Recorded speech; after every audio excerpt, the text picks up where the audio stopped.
اس میں باقاعدہ کیا ہوتا تھا, نہیں پڑھنے کے لیے باقاعدہ ایڈمیشن لیا جاتا, کیونکہ ہمارے گھر کے قریب وہی اسکول تھا. دور جو اسکول تھے میرے والد صاحب کہتے تھے بھائی میں دور نہیں بھیج سکتا بچے کو, مجبوری میں یہیں داخل. سال کی فیس 40 روپے تھی.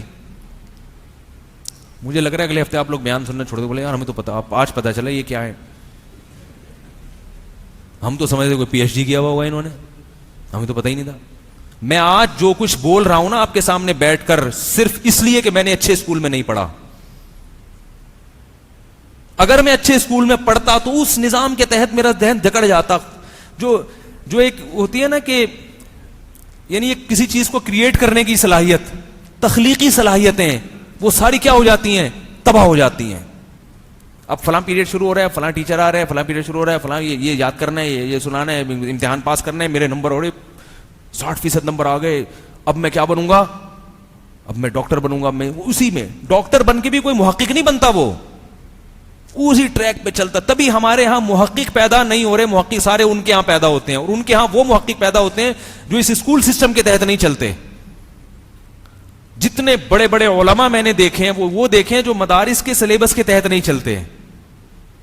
مدارس میں بھی جو سلیبس کا سسٹم آیا ہے نا, یہ ہمارے اکابر کا نہیں تھا. ہمارے اکابر میں ایسا تھا کہ پہلے عربی ادب پڑھ لو, گرامر پڑھ لو, تو گرامر کے ماہر استاذ ہیں ان کو پاس بھیج دیا بچے کو, بس وہاں سے پوری سیکھ لو تم. تو وہ کچھ بھی نہیں پڑھتا تھا, بس عربی گرامر پہ محنت کرتے کرتے اس کو شوق پڑتا تھا, آج مجھے اتنا آ گیا اتنا آ گیا, ہوتے ہوتے عربی میں وہ کیا بن جاتا تھا, چیمپئن. پورے دیوان شاعری کی کتابیں یاد کر لیا کرتے تھے. پھر اس کی توجہ ہوتی ہے اب فقہ پڑھنا ہے, تو بھائی سنا ہے فلاں گاؤں میں فلاں استاذ ہیں جو ہدایہ بہت اچھی پڑھاتے ہیں, جو قدوری بہت اچھی پڑھاتے ہیں, وہاں چلو. 3-4 سال فقہ ہی پڑھتے رہے, کوئی امتحان نہیں, کوئی نمبر نہیں, بھائی مجھے آ جائے. تو وہ دیکھتے تھے یار میری صلاحیت بڑھ رہی ہے, مجھے مسائل آ رہے ہیں. یہ شیخ الحدیث مولانا زکریا رحمۃ اللہ علیہ, مولانا اشرف علی تھانوی رحمۃ اللہ علیہ, مولانا رشید گنگوئی رحمۃ اللہ علیہ, جتنے بڑے بڑے علامے پیدا ہوئے نا اسی طرح پیدا ہوئے. لیکن اب مدارس کا کیا سسٹم ہو گیا ہے, پہلا گھنٹہ قدوری کا ٹنگ گھنٹہ. اب آپ نے جب قدوری پڑھی تو اب بچے کے ذہن میں کچھ چیزیں پیدا ہوتی ہیں کہ میں کیا, تو اگلا گھنٹہ شروع ہو گیا, اب وہ عربی گرامر کا گھنٹہ آ گیا, اب وہ ادب کا گھنٹہ آ گیا. تو کسی چیز میں بھی اس میں جو ہے نا وہ تخلیقی صلاحیت پیدا نہیں ہوتی. پھر اس کو یہ کہ یار میں نے بس نمبر حاصل کرنے, یہ اگرچہ امپورٹنٹ ہے مگر امتحان میں پچھلے سال چونکہ نہیں آیا تھا, 5 سالہ پیپر وفاق المدارس کا دیکھ لیا تو یہ سوال 3 دفعہ آ چکا ہے, اب چونکہ نہیں آئے گا لہذا میں نے کیا کرنا ہے, اس سوال کی طرف توجہ نہیں دینی. یہ وہ اسکولنگ سسٹم ہے جو گورا لے کر آیا ہے اور اس سے ہماری صلاحیتوں کو برباد کر دیا اس نے. میں مدرسے میں جب پڑھتا تھا نا, شروع کے 5-6 سالوں میں وہی سسٹم تھا تو ہمارے اکابر کا تھا. 2-3 سال تک امتحان نہیں ہوتے تھے تو مجھ میں پڑھنے کا شوق بہت زیادہ تھا. جو طلبہ نہیں پڑھتے تھے میں حیران ہوتا تھا یار یہ کیوں.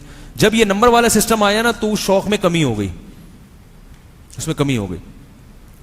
تو جو آپ کے اندر تخلیقی صلاحیتیں پیدا ہوتی ہیں نا, آپ کا اپنا دماغ استعمال ہوتا ہے, آپ خود کچھ نظریات لاتے ہیں لوگوں کے سامنے, وہ بچہ, ہر بچہ یہ صلاحیت لے کے پیدا ہوتا ہے. بات کہاں سے کہاں جا رہی ہے. تو اس لیے میرے بھائی زیادہ ٹینشن نہیں لیا کرو, بچے پیدا ہو رہے ہیں کوئی بات نہیں, خوشی کرو, خوشی مناؤ. اللہ پیسے دے گا اسکول میں بھی داخل کر دیں گے, نہیں دے گا تو کوئی بات نہیں. یار میں 60 سال 22 سال کی عمر میں خرید کے بیٹھا ہوا ہے,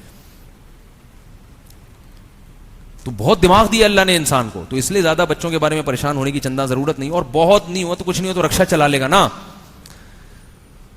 تو یہ پونی ہے, وسوسہ ہے دماغ میں کہ رکشا چلا لیا تو کیا ہو گیا. بھائی دنیا مسافر خانہ ہے, وزیر اعظم بن کے بھی قبر میں جائے گا, رکشا چلا کے بھی قبر میں جائے گا. میں نہیں کہہ رہا کہ آپ اپنے بچے کو رکشا چلوائیں, ٹیکسی چلوائیں, آپ کوشش کریں آگے سے آگے نکل جائے, ٹھیک ہے. نہیں نکلے تو ریڑھی لگا لے یار, کیا ہے بھائی. یہ ریڑھی والے کیا انسان نہیں ہوتے؟ یہ ٹماٹر اور پیاز بیچنے والے کیا انسان نہیں ہوتے؟ ایک صاحب مجھے کہنے لگے بھائی تربیت نہیں ہوتی اتنے سارے بچوں کی نا, تربیت. میں نے کہا تربیت کا آپ لوگوں کے ذہن میں مفہوم ہے کہ ہر بچے کو ڈاکٹر بناؤ, یہ تربیت ہے. شریعت اس کو تربیت نہیں کہتی, شریعت اس کو کہتی ہے کہ ہر بچے کو اچھا انسان بناؤ.